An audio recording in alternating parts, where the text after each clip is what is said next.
ख्वाहिश पैदा होने लगी थी कि काश कभी मेरे अब्बा के उस्ताद हमारे घर आ जाते तो हम उनकी खूब खातिर और तवाज़ो करते, हम उनकी खूब ज़ियाफत करते।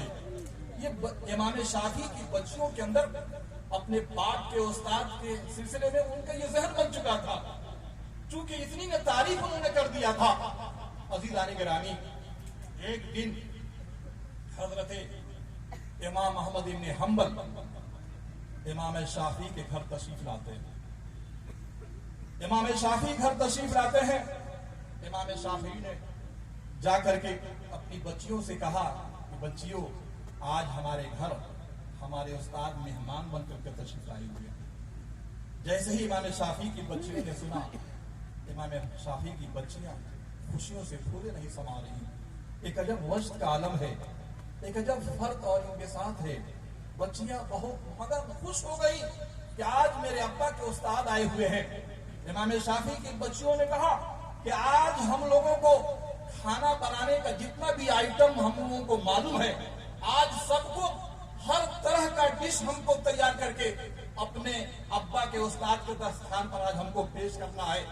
चुनांचे दोस्तों, इमाम शाफी रहमतुल्लाह अलैह की बच्चियों को जितना भी खाना बनाने का तरीका था, जितनी भी डिश उनको मालूम थी, हर तरह का खाना बना करके उन्होंने दस्तरखान पर भेज दिया।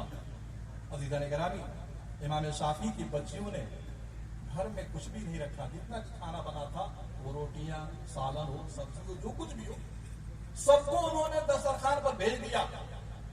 और ये सोच करके भेजा कि मेरे अब्बा के उस्ताद तो बड़े तहज्जुद गुजार हैं, बड़े परहेजगार हैं, बड़े बुजुर्ग हैं, और बुजुर्ग लोग तो बहुत कम खाया करते हैं, तो हजरत तो एक रोटी खाएंगे, दो रोटी खाएंगे, लेकिन कम से कम उनका हाथ खाने में पड़ जाएगा तो बरकत पैदा हो जाएगी, हमारे लिए तबर्रुक बन जाएगा।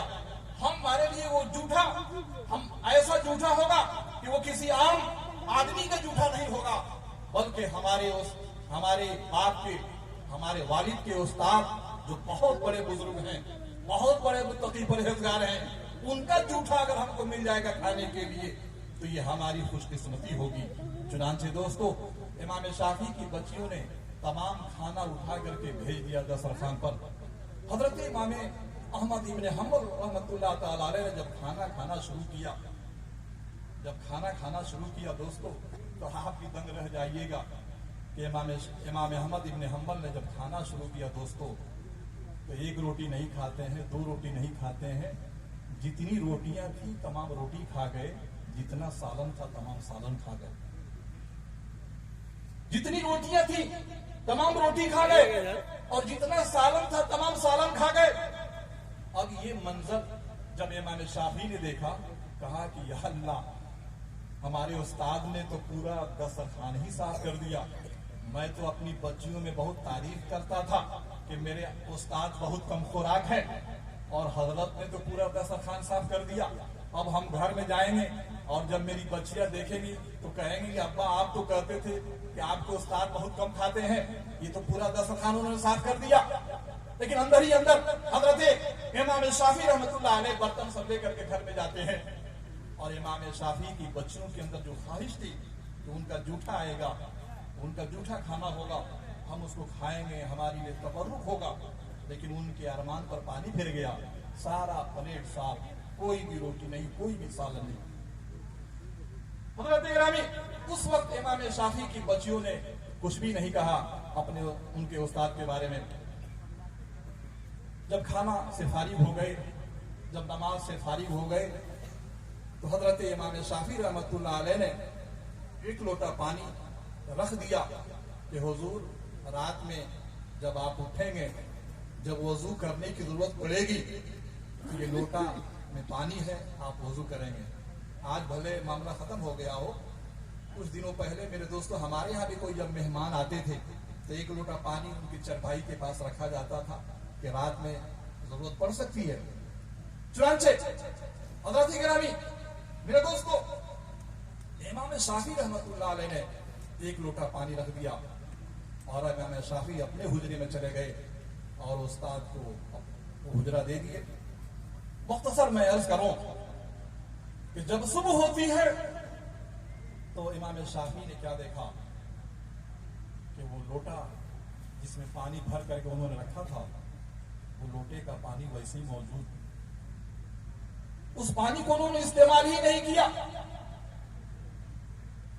जब इमाम शाफी रहमतुल्लाह अलैह ने लोटा को ये देखा कि पानी वैसे ही मौजूद है, तो इमाम शाफी ये समझे कि शायद हजरत रात भर सोते ही रह गए, तहज्जुद पढ़ने की भी जरूरत नहीं पड़ी।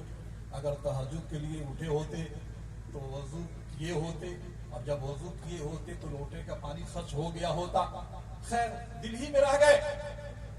जब दोस्तों सुबह नमाज से फारिग होने के बाद इमाम शाफी अपने उस्ताद के हुजरे में आते हैं, तो इमाम अहमद इब्न हंबल फरमाते हैं, ए शाफी, सही सही बताना, तुम्हारी बच्चियां जब खाना पकाती हैं तो कुरान की तिलावत जरूर करती हैं।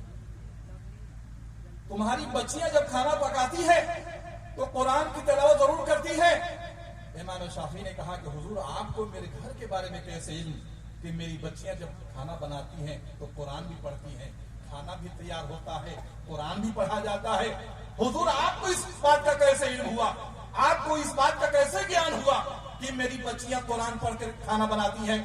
इमाम अहमद इब्न हंबल फरमाते हैं, ऐ मेरे शागिर्द, ऐ शाफी, सुनो सुनो, रात जब तुमने दस्तरखान पर खाना पेश किया और जब मैंने खाना शुरू किया तो यह शाफी, मुझको हर हर लुकमे से कुरान की तिलावत की लज्जत का एहसास होने लगा। मुझको एक एक लुकमे में कुरान की लज्जत की चाशनी महसूस होने लगी। मैंने सोचा, पता नहीं जिंदगी में फिर कभी ऐसा खाना मिलेगा कि नहीं मिलेगा। जिंदगी में ऐसा खाना जो कुरान पढ़ करके बनाया गया हो, ऐसा खाना जो कुरान की तिलावत करके तैयार किया गया हो, ऐसा खाना जो कुरान पढ़ करके पकाया गया हो, पता नहीं जिंदगी में फिर कभी ऐसा खाना मिलेगा कि नहीं मिलेगा।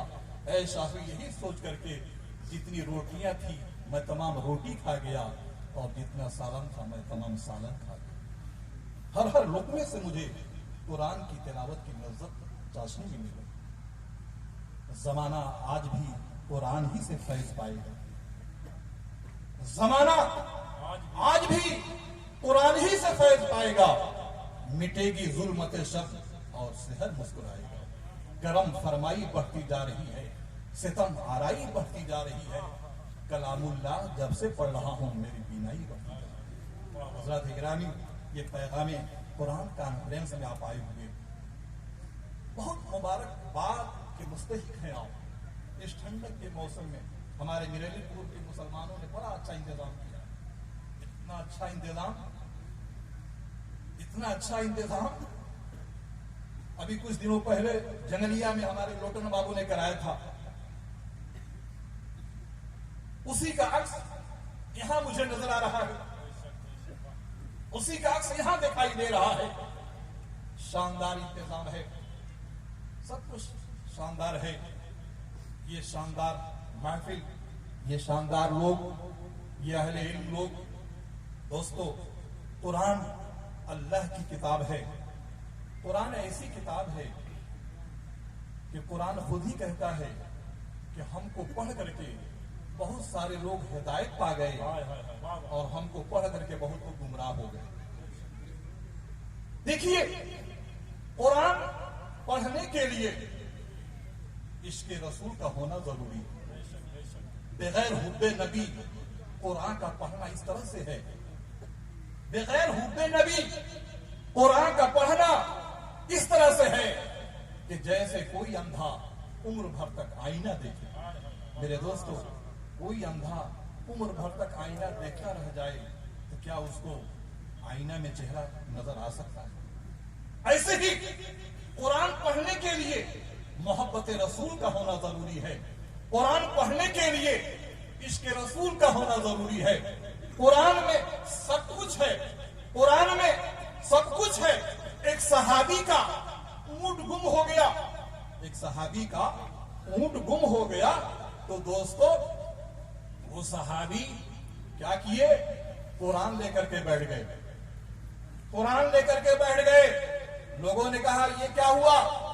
आपका ऊंट गुम हो गया है, तो किसी मोहल्ले में तलाश करना चाहिए, किसी गांव में जाना चाहिए, किसी जंगल में जाना चाहिए, किसी बेयाबान में जाना चाहिए, और आप कुरान लेकर के बैठ गए। तो अकीदा देखिए, वो सहाबी कहते हैं कि मेरे अल्लाह ने फरमाया है कि कुरान में हर चीज का ज्ञान मौजूद है, मेरे अल्लाह ने फरमाया है कि कुरान में हर चीज का इल्म है, तो मेरे ऊंट का भी किसी कुरान में मिलेगा। ये अकीदा होना चाहिए। लेकिन दोस्तों, हमने और आपने तो कुरान को ताकों में सजा दिया। हम और आप कुरान कहां पढ़ते हैं? हम और आप कुरान की तिलावत कहां करते हैं? हमने इतनी हिफाजत से रखना चाहिए, लेकिन इतनी न ऊंची जगह पर हमने कुरान को रख दिया है कि कुरान पढ़ने की तौफीक हमको नहीं होती है। कुरान हम कब उठाते हैं? जब किसी का इंतकाल हो जाए, जब शब बरात का महीना आ जाए, शब बरात आ जाए, रमजान का महीना आ जाए, तब हम कुरान पढ़ते हैं। नहीं दोस्तों, कुरान महीने और साल में पढ़ने वाली किताब नहीं है। कुरान हमेशा हर लम्हा कुरान की तिलावत होनी चाहिए, इसलिए कि बहुत बाबरकत ये किताब है और इसी से सब कुछ हमें और आपको मिला हुआ है। कुरान से, कुरान ही जड़ है, कुरान ही में सब कुछ है। अल्लाह तबारक व तआला ने अपने मानने वालों को, अल्लाह ताला ने फरमाया अतीउल्लाह व अतीउर रसूल। मेरे नबी एक सहरा से गुजर रहे हैं, मेरे नबी ने देखा एक बूढ़ी औरत लकड़ी चुनने में मसरूफ है। मेरे नबी ने देखा कि एक ज़ईफा औरत, एक बूढ़ी औरत लकड़ी चुन रही है। तो मेरे नबी ने सोचा क्यों ना मैं भी इस बूढ़ी औरत की मदद कर दूं, क्यों ना मैं भी इसका ताउन कर दूं। तो मेरे नबी ने भी लकड़ी चुनना शुरू कर दिया। मेरे नबी ने भी लकड़ी चुनना शुरू कर दिया। उस औरत ने देखा तो वो ये समझी कि जिस तरह से मैं अपने लिए चुन रही हूं, ये लड़का भी अपने लिए चुन रहा होगा। लेकिन जब मेरे नबी ने देखा कि वो औरत, बूढ़ी औरत अपनी चुनी हुई लकड़ियों को इकट्ठा कर रही है और घर जाने की तैयारी कर रही है, मेरे आका उसके करीब जाते हैं और फरमाते हैं, ऐ बूढ़ी माँ, ये लकड़ी जो मैंने चुना है अपने लिए नहीं चुना है, मैंने तुम्हारे लिए चुना है, इसको भी लेते जाओ। उस बूढ़ी औरत ने कहा, बेटे मेरे अंदर इतनी ताकत कहाँ, मैं तो ज़ईफ कमजोर, ये इतना बड़ा बोझ मैं कैसे ले जा सकती हूँ? तुम्हारा बहुत बहुत शुक्रिया कि तुमने मेरे लिए चुना, लेकिन ये इतना बड़ा गट्ठर मैं कैसे ले जा सकती हूँ? मेरे नबी फरमाते हैं, घबराओ नहीं ऐ बूढ़ी औरत, जिस तरह से मैं तुम्हारे लिए लकड़ी चुन सकता हूँ, उसी तरीके से अब ऐसा करो कि मुझे इजाजत दो, मैं चलना चाहता हूँ। उस बूढ़ी औरत ने कहा, ए बेटे, तुम कितने अच्छे आदमी हो, तुम्हारा कितना अच्छा अखलाक है, तुम्हारा कितना अच्छा व्यवहार है कि तुमने मेरे लिए लकड़ी भी चुना और तुमने मेरे घर तक भी पहुंचा दिया। बेटे जा रहे हो तो थोड़ा अपना नाम तो बता दो कि तुम्हारा नाम क्या है, तुम किस मोहल्ले के रहने वाले हो, जरा अपना तारुफ तो करा दो, जरा अपना इंट्रोडक्शन तो करा दो।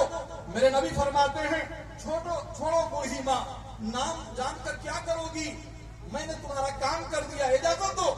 कहती है, बेटे जा रहे हो, जरा अपना नाम बता देते तो बड़ा अच्छा होता। मेरे नबी नाम नहीं बता रहे हैं।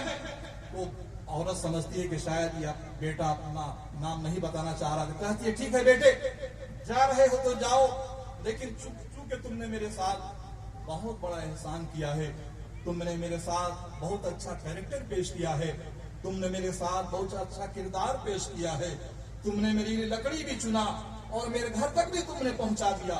ए बेटे जा रहे तो जाओ, लेकिन ए बेटे मैं और कुछ तो नहीं दे सकती, लेकिन एक नसीहत मैं तुमको करना चाहती हूँ, एक वसीयत मैं तुमको करनी चाहती हूँ, बस वही सुन लो और चले जाओ। मेरे आका फरमाते हैं, कहो क्या कहना चाहती हो, क्या नसीहत करना चाहती हो? वो कहती है, ए बेटे देखो, ये मक्का के अंदर मोहम्मद नामी एक इंसान पैदा हुआ है, मोहम्मद नामी एक शख्स पैदा हुआ है, और सुनते हैं ए बेटे कि जो मोहम्मद नामी इंसान पैदा हुआ है वो बहुत बड़ा जादूगर है, वो के अंदर बहुत बड़ी कशिश है कि जो भी उसके पास जाता है उसी का होकर रह जाता है। इसलिए बेटे खबरदार खबरदार, तुम सबके पास जाना, लेकिन मोहम्मद अरबी के पास मत जाना, वरना तुम भी गुमराह हो जाओगे, तुम भी भटक जाओगे। मेरा ही कत्ल हो और मुझे से इमदाद भी चाहो। मेरे आका मौला अपने ही खिलाफ उस बूढ़ी औरत की बात को निहायत ही खंदा पेशानी के साथ समाअत कर रहे हैं, सुन रहे हैं। मेरे नबी की पेशानी पर बल नहीं आ रहा है। वो बूढ़ी औरत कह रही है, जब खामोश हो गई तो मेरे आका फरमाते हैं, और कुछ कहना चाहती हो? कहती है, नहीं बेटे, जो कहना था मैंने कह दिया, अमल करना तुम्हारा काम है। जैसे ही मेरे सरकार ने कदम बढ़ाया, कहती है, बेटे जरा नाम अपना बता देते तो क्या ही अच्छा होता।